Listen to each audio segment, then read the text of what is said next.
American politics in the 1950s was dominated by Dwight D. Eisenhower, who emerged from the war as the military man with the most political appeal. He becomes president in 1953 and only left the White House in 1961. During this decade, the war was a constant worry. During the World War II, the United States of America and the Soviet Union fought together as allies against the Axis power.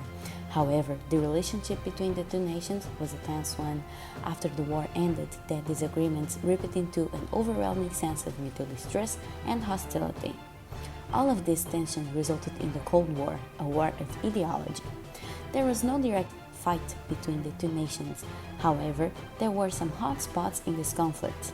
In 1950, the US entered the Korean War, defending South Korea from the communist flag.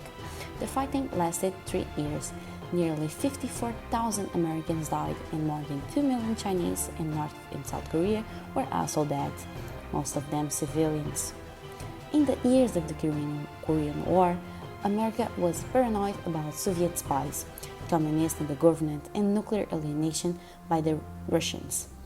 The Red Scare was at every American house. People built bomb shelters in their backyards, practiced attack drills in schools and other public spaces. The favorite party game was who would you want in your shelter if you only had 1 week to live. Despite all of this distress and death, the Cold War brought inspiration for innovations. It was a time for breakthroughs in many domains, many of them still relevant today, providing a foundation for subsequent major steps forward.